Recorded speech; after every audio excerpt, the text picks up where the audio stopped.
Betsy and Thomas.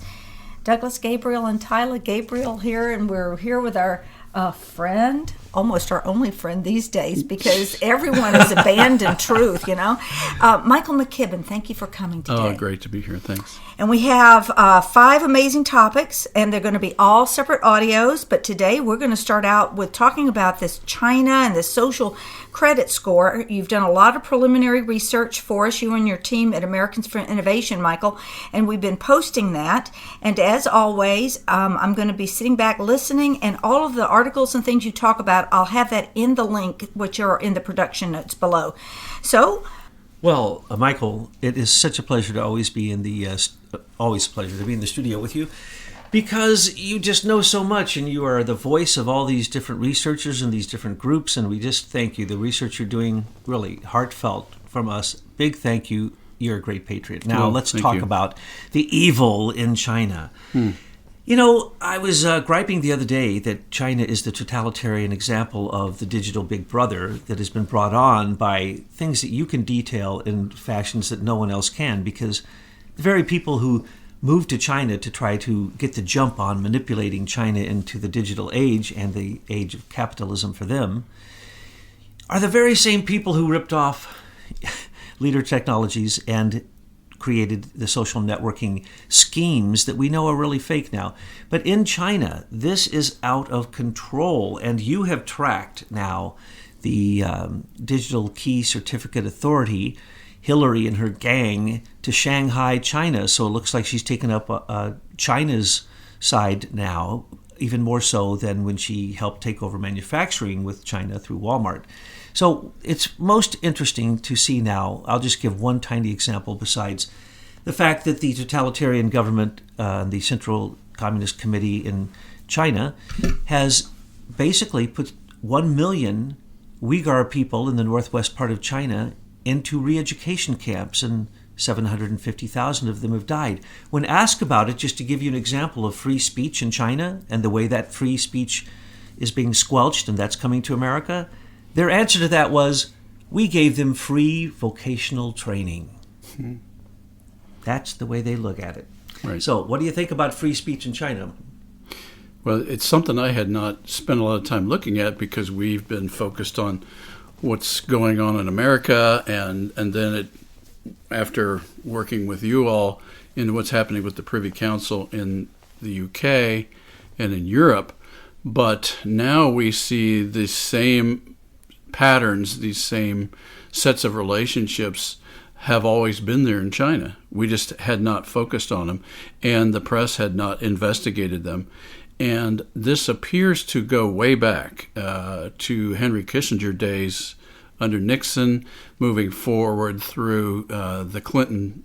If you remember, they had that Chinagate scandal in early days of their administration. Well, it appears that Chinagate was occurring at the very same time that the Highlands Group was meeting. This Department of Defense and select private contractors were meeting together to determine how to weaponize technology going forward. All of that was occurring right there in the mid-'90s after Clinton came to power.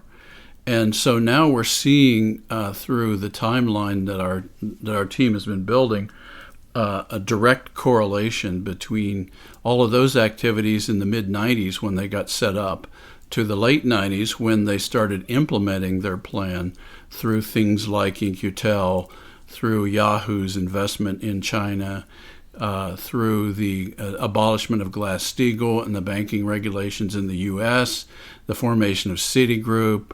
We can go on, but prior to Clinton leaving office, all of these mechanisms that are now being exploited in China were being set up.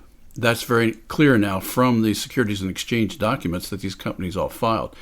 And that's another fascinating aspect of this corruption, is that it's so massive and so widespread. It's also well documented because they had to file certain kinds of filings with the Securities and Exchange Commission in order to sell stock in the U.S., and the devil has been in those details. And so what our researchers have been doing is digging heavily into those filings and scratching through the surface to understand what is going on and how it's going on. And it is very clear now that what is going on in China is really being driven by this same group of international lawyers, bankers, globalists that are pushing this new world order. And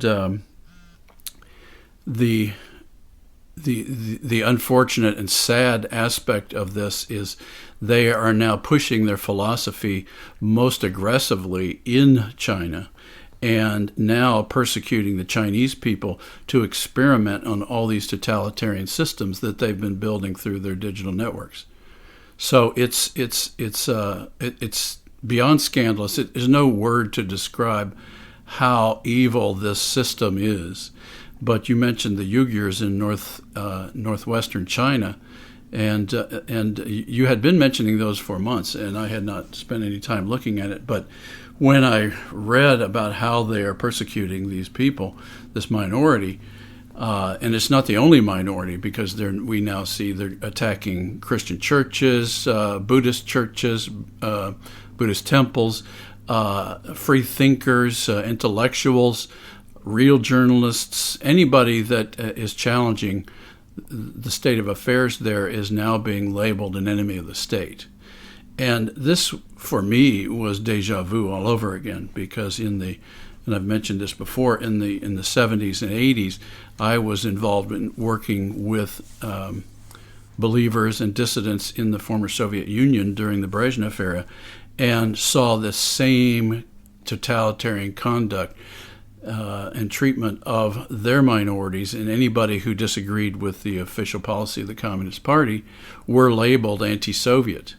And they actually had laws where they actually incarcerated, in some cases murdered, their citizens for nothing more than in our case, one of our friends was imprisoned for organizing Christian concerts, and he was labeled anti-Soviet, and he was convicted of anti-Soviet activity.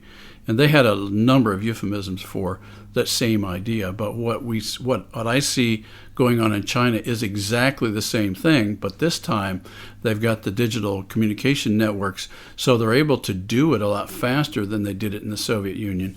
But it is the same pattern. Well, for example, look at this new meme, the NPC meme. And Twitter has said, no more. We're not going to have that anymore. And if you use the NPC meme, you won't be posted. So they can do it lightning speed. Right. Well, most people know that Eric Schmidt went over and developed Dragonfly, came back to in China, came back to America, and then said he didn't, and it wouldn't be in place in 2 years. And then we already know that 750,000 people in these re-education camps, which were absolutely controlled by Dragonfly, that's how they got put into the re-education camps, was directly conducted with the help of Eric Schmidt.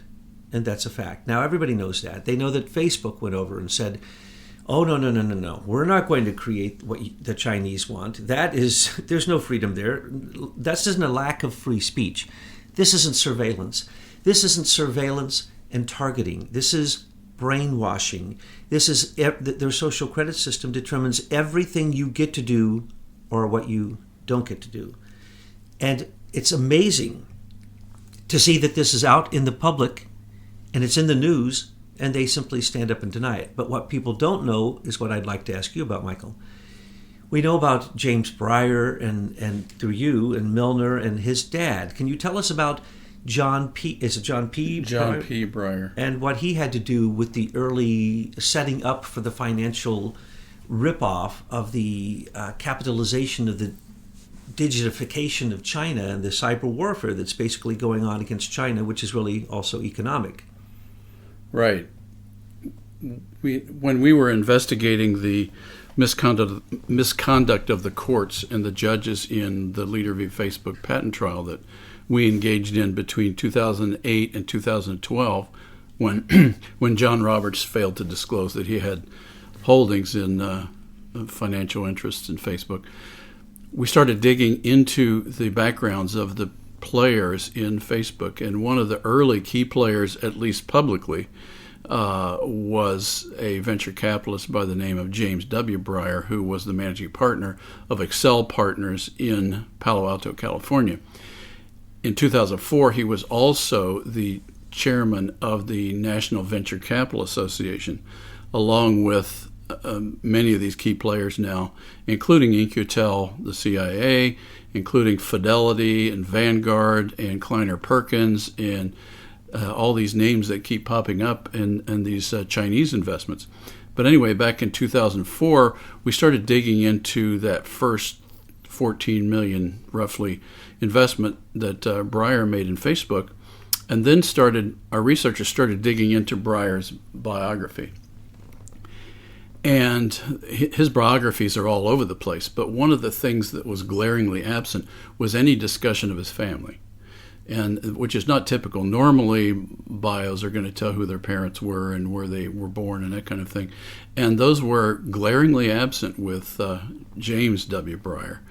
And our researchers kept digging, and then they found a couple of obscure documents and discovered that, pretty much discovered through a bunch of library researchers up in Minnesota, that the web had been cleared of all biographies of James W. Breyer's father.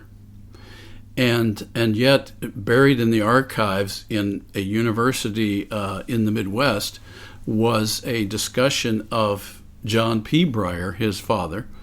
And lo and behold, we discovered that John P. Breyer was a fellow Hungarian Jewish refugee from Hungary. In 1945, he came to the States along with two other well-known names, Andy Grove, who started Intel, and George Soros, who is now famous. Oh my! He's a contemporary. People ask all the time about the relationship to Breyer and Soros. Well, there you have it. Soros ripped off the USSR and Russia, and Breyer is ripping off China in the same type of way. It's a setup. They set up the money, they set up the deals, they bring in Goldman Sachs, they get their cut off the top, and they set up what they hope will be a fleecing of a country. And of course, these are in countries where freedom of speech is not allowed because these are oligarchs. This is a centralized group of people working with globalists, and basically they take over the entire country. Well, one of the things we are now seeing is a common pattern among all these intelligence operatives, is that they've now all ensconced their children and their grandchildren in the same globalist plan on this takeover. So with John P. Breyer, he came to the U.S., and when Andy Grove started Intel, he started Computer World, the magazine. Remember the magazine from the 80s? Oh, yes. Computer World became quite well known. That's actually where we found his bio, was in an archived, scanned copy of a Computer World old journal. Anyway, well then his name just dropped off the planet. But there was a reference that he had moved to China way back, and that he was advising the Chinese government. This was like about the time Bill Clinton came to power. He was advising the Chinese government on how to set up a venture capital ecosystem in China. So this is the father, Breyer. This is the father, John But yet P. at the same time, the son, Breyer, is over here in the United States on the IBM Eclipse Foundation. Yeah, everything that's been involved with the weaponization of social media, James P. Breyer has been one of the key leaders. It looks as if... And they say investigative journalism is dead. Yes. Milner took Russia. Out of the IBM group and the big venture capitalists, Milner took Russia, Breyer took China, Chandler took South America. It looks like Hillary, and early on with, what was it, Systematic and the QRS, 11 took Europe, as well as the Breyers, James Breyer in Europe, and Larry Sumner. He got America, and who else got America? They got Mitt Romney. Was given all kinds of investments in a lot of that technology. Who else do we have? We have Sheryl Sandberg was pretty much Larry Summers' right-hand person all the way through his time with the Treasury Department, and then they separated when Summers went to Harvard in 2001 and became president, and then Sandberg started Gmail in 2004 at the same time as the Eclipse Foundation released our code to the entire Silicon Valley players. And then she moved to Facebook as Chief Operating Officer, where she is now in 2008. And Hillary got the whole world. Let's not forget, out of Rose Law Firm, as they divided up. First off, they made this pie, then they cooked it, and then they divided it up, and they all left no pieces for anyone. Hillary has the global control also, not only started off there in Europe, and Chandler was in Europe, but then now look, she's in Shanghai. She has a company that started in Canada with the Brits, came to America, got control of all the key certificate authorities, especially through the group that controls that, the IT group that are the representatives of the cabinet members of the president, actually give a charter to a company that at first was in Canada and was a monopoly of the Canadian government. Then it came to America, went through different hands to make it look like it was American for a while. Now it's gone through more names than I can remember. Let's see if I can remember some of them. Thoma Bravo. Right. And then there was, of course, our good friend Orlando Bravo. And then there was Entrust. And then there was Axion. Then there was, ANT is the financial group, but you can't hardly tell the difference. And then there was LiveRamp. And then there was IPG. Right. Axion has become LiveRamp in China. Entrust. Oh, I forgot Entrust. We were supposed to entrust them because the Federal Key Certificate Authority, which that group led us to the fact that this isn't just federal. It isn't federal at all, and it's not U.S. at all. This is globalism of the worst type, putting a tax on every single, basically, cryptological handshake that ever happens on the internet. Okay, so in parallel, let's go back to 2004 because there was a significant event. We saw it, but we didn't know what it meant. Back at the end, in December 4th of 2004, IBM sold their largest and most profitable group, the PC group, to Lenovo in China. It made no sense as a business strategy. At the time, even IBM shareholders were going, what? We just gave away our most profitable division to the Chinese. And then that's in fact what they did. And that deal was managed by none other than Goldman Sachs. And so they sent the entire PC manufacturing group to China. And that was at the end of 2004. So clearly they were well into this mechanism to transfer our capability to China way back, much prior to 2004. But by 2004, James W. Breyer, Goldman Sachs, all the key banker players were clearly moving these assets to China. And then we saw in 2006, I believe, James W. Breyer gave a speech, and I believe that was at the World Economic Forum, if I'm not mistaken. No, there was another conference in Germany where he actually declared that he was super bullish on China. He started pushing all of the venture capital companies to start making investments in China using his influence.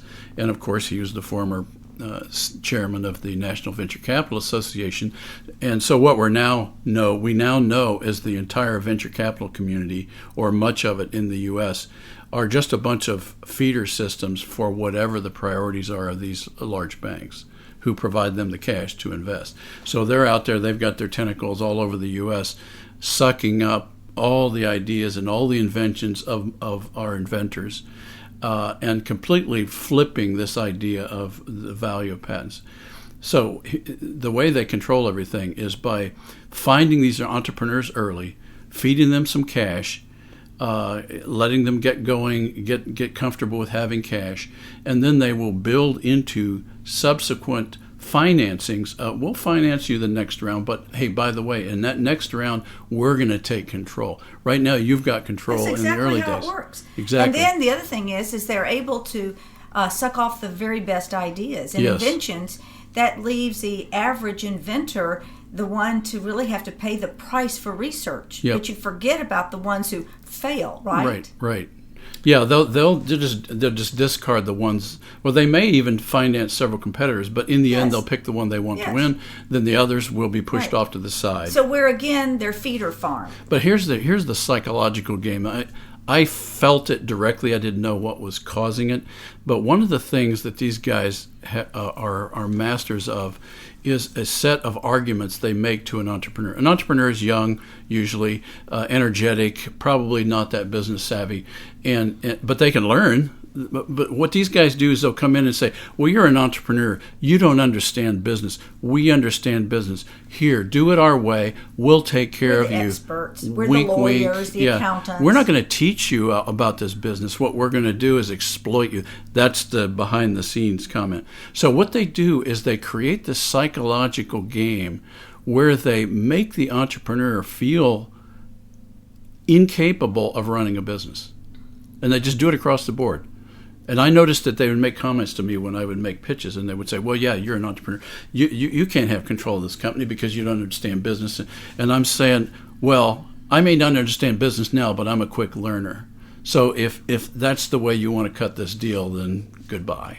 That was my comment. But that's not the way most entrepreneurs are. Most of them will say, well, maybe he's right.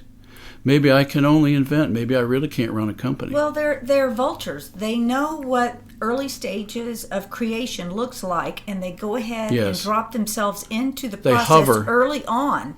Okay, so before you're aware of it as the entrepreneur, you're being owned by these forces. Right. And so they suck the system. Now, what is the end game? I mean, have they really thought about the end game? Once a corporation is bought by another and another, and it continues to roll up, even if you have, in the most absurd case, only one corporation running the world, what is it that you want if you're at the top? What they want is the ongoing flow of patents coming out of the patent office. Get beyond that. The ultimate is they're sitting there, and what is it? Complete hegemony. Yes, and then what does that bring them? Does it bring them spiritual evolution and growth? Look at Does President it Xi's lift face. humanity? I mean, have they thought of their own end game? If you keep eating yourself, as humanity, and the way they do, they suck entrepreneurs from their ideas. They use the body parts of children, they eat those or whatever they do to sustain their lives. They suck on humanity, but in the end, there's going to be nothing left to suck. Psychopaths tend to lead towards megalomania, and there's no explanation for that type of ego destruction that takes everything around it with it. But President Xi Jinping of China is on that path, and the Central Committee, who are now become rich oligarchs, are probably following right after him. They may even, in fact, do him in and continue the insanity of the exact type of manipulation you two are just talking about. Let me remind our audience that Hillary Clinton's father was part of the Chicago mob. He's the one who convinced her to become an attorney. And what kind of attorney? A patent attorney, an infringement patent attorney. And in Rose Law Firm, she was connected to the Chinese. And the Chinese, through Bill and her, even before Bill, when Bill was yet the governor there in Arkansas, came in and gave them infinite money. As you see all over the world now, China is strong-arming and basically muscling and manipulating, trying to get not only the resources, but then the IP and the creativity that you were just talking about, the work of true entrepreneurs. So what happened in northern Arkansas?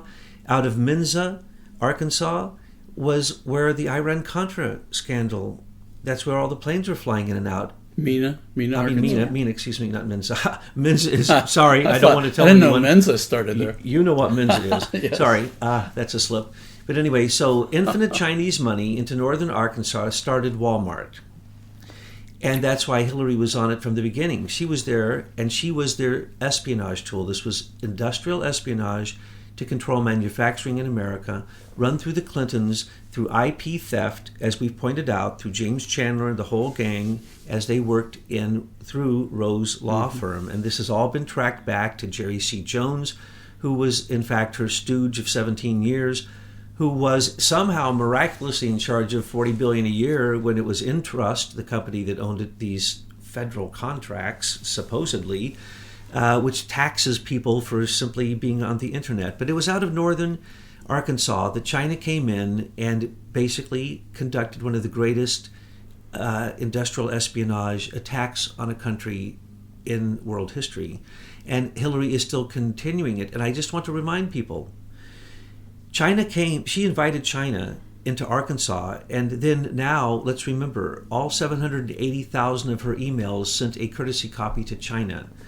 Dianne Feinstein's controlled by China. Mitch McConnell's controlled by China. China is deeper than anyone can possibly imagine, and that's why Trump is at war with them. But I just want to say one thing, and then I'll be quiet, and that is, we're really glad you got Hillary back, China. We don't want her. You can keep her. Well, let's talk about social score relative to entrepreneurs, for example. So maybe some people don't quite understand what this social credit score is, but basically they've created this scorecard for each human being, and they've said and they've rated about according to the latest research, about 3,000 categories that Axiom is creating for each of our profiles. And it's everything from our financial history to our healthcare history to our education history to our police record to our movements to our travel to our vacations to our entertainment. Everything is in there, and it's all rated. So, for example, if I get movies from Netflix, it'll rate the movie quality relative to a score. So they're going to recognize a higher score for a movie about some social justice warrior and a low score for something that's about some conservative talk show host or something like that. So anyway, this scoring system is being collected on all of us now, and it all rolls up to one number. And in China, they are actually using this number. And there's a video out on American for Innovation's website right now. An Australian TV program actually shows that these people are talking about their scores now. So a 670 versus a 750, and how the privileges vary. And that is exactly what the Soviets did, by the way. Now, I don't know if they had a scorecard, but they may have. But anyway, they certainly had files on people. And it may have been more intuitive. But in this case, it's a score. And so they've rated everything, and they've said, if you're a good little communist, you're going to get a higher score than if you're a free thinker. So a lot of entrepreneurs, for example, are free thinkers. And so consequently, they're going to have a lower social score. And so what they're doing now is they're able to identify through this scoring system very accurately what this person believes about different subjects. Because what they've done is they've taken that score and they've correlated it to how that person votes, or whether their comments on the current government situation or whatever. So they've got these scores, and they can very clearly pinpoint an entrepreneur, for example, and then they can target that entrepreneur. Now, they may not make life difficult for them. They may make it easy for that entrepreneur to get to a certain point. So in other words, they'll work with them until they get the idea to a certain point, then they'll cut them off. Well, it's what's even more important about it is it's taking the spiritual nature of a human being, because we're multi-dimensional beings, we are as humans, and it's reducing us to something that's even less than two-dimensional. Right. It's a digit. So it's a total devolution of humanity, right, where we should be evolving spiritually to become even higher in our dimensions. This system brings us down. So then basically we are just a number. Right. Because then would you partner with someone who has a lower number than you? It's a risk, because my number goes down when I partner with you. Exactly. And it will kill creativity, innovation, and entrepreneurship across the board, because eventually you will stop going out where you're being zapped by that fence, won't you? Right. And so then all creativity just extinguishes. And it's so bad, they're even able to do facial recognition. Even if you show up with that other person at a restaurant, that'll hit your score. Right. So this is what Hillary had in store for us. Yes. And so make no mistake about it. That's why this is so important. Everyone out there, get to the midterms. We must give Trump a supermajority. We have to wipe this evil off the face of the earth. You're so right, Betsy. Yeah, we can't procrastinate any longer. And also you're right about not only Hillary and the voting, but also when Eric Schmidt got back from spending a long time perfecting Dragonfly, the first thing he said was, of course, a lie out of the mouth of the Lord of Lies. And what did he say? Dragonfly will not be operative for 2 years. What did he really mean? Dragonfly will be 100% operative in America in 2 years, even in spite of Trump. Because, as you can see, every single day, literally now, every day, and it was there every week, there are free speech issues with the FANG, with Facebook, with Google, with YouTube, and even last night. That's what I was saying. Let's mention that right now about the worldwide outage of YouTube. Tell us about it. Well, no, we don't. I can't find out any information about it. Well, I watched it. It was an hour. It was about a half an hour last night. Completely down. We tested it, triple, quadruple tested it with sites all over the world. And YouTube was literally down globally for about a half an hour. Right. Now, of course, if you have the the Aim for Truth app, because we have an app, right. You can get on your iPhone or your Google, whatever, you were immediately notified that the YouTube was out. And so we were getting responses from around the world saying, yes, it was out in their neck of the woods, too. Right. It was totally out. And that makes no sense from a technology viewpoint. Why is Those that? systems are so redundant at that level that they've got double, triple, sometimes quadruple backups. And so the only reason for it to go down everywhere is, my guess, this is only a guess because I don't know, but my speculation is they were introducing some sort of new code into their system and they didn't want their normal network engineers to see it happen. And Michael, you better than anyone can explain to us, there was a warning that ICANN, which used to be ran by Stephen P. Crocker, the man who assigned the number for each ICANN number that basically tells who you are, and kind of like an IP address, I guess, but you can explain that better than I. It's a street address on the internet. And so we were warned there was going to be some outages in this, and we know that it's no longer controlled by America. It's controlled by some committee somewhere that I've never heard who it is that controls ICANN, but they give us a warning that there could be outages, and then all of a sudden, YouTube, how many millions of dollars were lost in those 30 minutes on the supposed great platform of YouTube? I can't comprehend this because I know that it is not centralized. So to do such a thing would require such coordination that it would need all of, would it not, I'm asking a question, would it not need the digital certification, key certification authority links that Hillary and Axion controls to do that? This is probably more related to, it could, but it's probably more related to the ICANN registry all over the planet, because that manages all of YouTube's street addresses. And so in this case, YouTube's street address, the global street address, went down for half an hour. So this was essentially, it was turned off for half an hour, then turned back on. So someone turned it off from the ICANN. Well, it had to be. Could authority. this? And y'all are thinking of things that could have possibly happened that were not positive. What if the White Hats were able to take control over the system? Well, could that have happened? Yes, Betsy. My suggestion, Possible. when you told me, and I witnessed this last night myself, I said, that's a Trump's shot across the bow to let them know what he can do to them. You see, the myth that the internet is not owned anywhere, it's decentralized in all of our computers, is complete nonsense. There are certain hubs that certainly can be taken down, and in fact, the United States government controls all of those lines in America. Now, the satellite 5G projections from the sky, we can talk about that in another talk. But at this point, it could have been, since he's been recently calling the big tech companies to the White House and speaking with them and saying the filthy word antitrust, monopoly, RICO to them, and recently said he's going to raise the rates on Amazon so they have to pay their postal rates. This is an attack.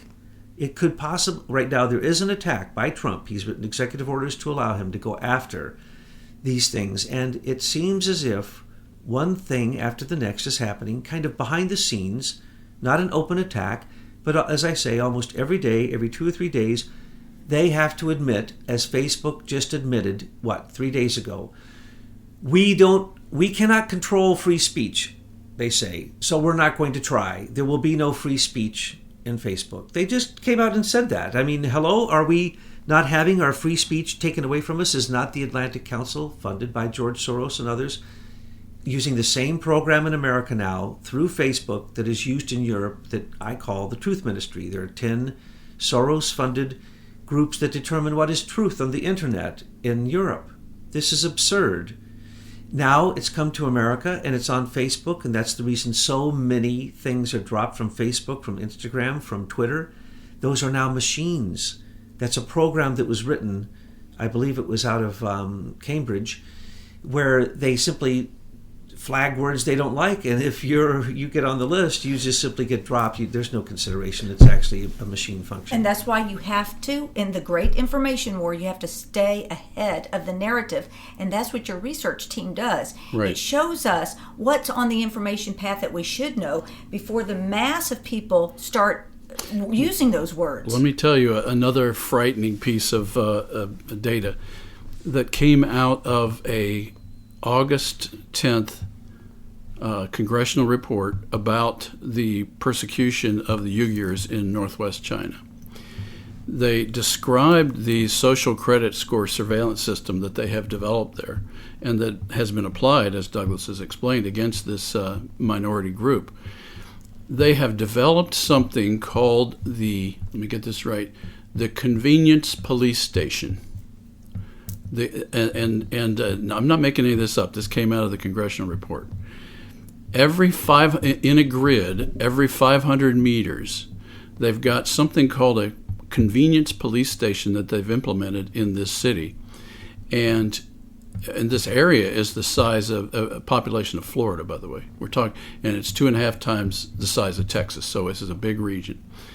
And they have these convenience police stations where they have an average of 12 low-paid, low-trained policemen in each one of these offices that essentially is triggered by these social credit score algorithms to go out and sometimes arrest people who haven't done anything but who simply have a low credit score and they don't trust anymore. That's what they're doing now. By the way, your report, or the people you worked on to make it, that got sent over to Truth News Headlines on this very subject of China and the social credit system was breathtaking. It was breathtaking. And if people don't wake up, that's going to be America in 2 years. I predict that is exactly what Eric Schmidt was saying, because, of course, he's a liar. Nothing that comes out of his mouth is true. And so what is also going on there, we've seen films where they are now using, because that's what Eric Schmidt was over there tweaking, was the facial recognition, which now has come to America. And when you go through an airport now, certain airports, they just do facial recognition once they get you in the system, and they don't even look at any documents. Well, you can be arrested on the street, and as you say, just a few feet, there is somebody ready to arrest you in China for having the wrong look on your face. As a matter of fact, they have identified a look on any Chinese person's face in public amongst hundreds, if not thousands, of people all moving on the street together who might be using the Facebook lookalike app called WhatsApp. Right. They pull them over, the police pull them over, take their phone. If they were on it, they take them off and they re-educate them. They give them free vocational training where they have to stand for hours and hours screaming party slogans until many of them die. But it's free vocational training. This is no joke, folks. We told you this was going to happen. And by the way, I'm going to try not to get all worked up here, Betsy. Calm me down if I get worked up. But you know this, Michael. We predicted all of this. We predicted Dragonfly to the T, because when Equifax and Trans-American and the Office of Business Management were all hit for the data that they needed to finish creating Eric Schmidt's what you call dark profile, I called the black box or the cube, which is going to imprison us when they shift over from being Google to Alphabet, where you will be charged for every query and you will be given a debit or a credit depending upon what you're asking or what you're doing on your computer, which will do exactly what we've already pointed out. The U.S. Digital Service tied together all e-government, all e-IDs, and any kind of electronic IDs, as well as e-commerce and all of your bank information, all of your credit scores through the credit companies that do that, everywhere you go, And if you go anywhere that's bad, it shows up and you're tracked 24/7. Any sites you've ever visited that they have now flagged as bad all goes into already a credit score that you shockingly brought out a few weeks ago, and we've never really had a chance to talk about, but it got me very upset. That the Federal Trade Commission here in America during Obama approved this, and that all of these were synthesized down into one number, and that one number, Edith Ramirez, right. Federal Trade literally Commission said this was a very good thing, that we are going to put a number, as Betsy says, no longer a human designation, but a number which has to do with what they think. They think, which means those who are involved in commerce and you spending money. They only want you to be a slab of meat that is a good consumer that doesn't complain. If you do anything else, you're going to get a low score. That's why they hate the NPC meme, because we've been able to reduce in a visual level what we all become under their system. What's the NPC? Oh, you don't read I'm not- Truth News I headlines need- on a daily I need basis? to get It's out more. complicated. It's complicated to well, folks, understand. that's what happens. Now, you see, Michael has You- found a gray area. You had to explain it to And- me for the third time Right. for me to get it. Okay, boys, I don't have time on this one. I can We need explain to it wrap quick. this one up, and we can Okay, talk I about wanna that give one later. example. It's the automaton that you all become when you're a mobocrat, when you literally You're no become. thinking. You don't have any critical thinking skills. You just are zombies. Well, let me give you one personal example of the social credit score system. One of the guys that I worked with in the Soviet Union on our Christian music work, he's now passed on. His name was John Karner. And John Karner's an Estonian. And there are others we worked with, but I'm going to focus on John for a moment. And he was a very skilled mechanical engineer. That's what he was educated in at university. And he had a nice job working for an engineering company. And then he decided to become a youth leader of the Methodist Church in Tallinn. And during that time, he then started a music group called Sela. And they started doing concerts. And the more of that activity that John got involved with, the more the local KGB colonel by the name of Temusk, who's now gone, kept harassing him for doing this activity because it was anti-Soviet. And yet John had a lot of courage, as did the people that worked with him. And so he kept doing it. And we met him during that time.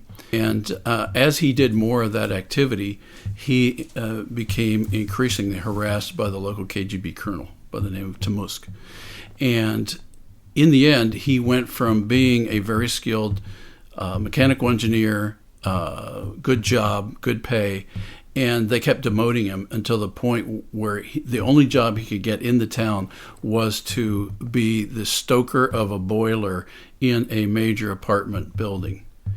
And that was the last job he had before he died, was a stoker of a boiler. Now, John, being the creative guy he said, well, how do I make lemonade out of these lemons? And so what he did in that basement is he started organizing Christian concerts all over the Soviet Union. So he used all that free time to continue to be successful at what he was doing. But there's a good example of what the social credit score system will do to anyone that's not acceptable to the authorities. Michael, hasn't that really happened to so many people already? Yeah. I mean, look at you. They took your trade secrets. They reduced your company value to nothing. Yes. They've made trillions of dollars. And what have you and your shareholders received? Nada. Nothing. They surveilled you, they targeted you, and they attacked you. Correct. Exactly what the totalitarian digital warlords in China want to do, but what they don't know is what you know, which we're going to talk about soon. And we're going to talk also about why it was a war for 5G and China was in the middle of it.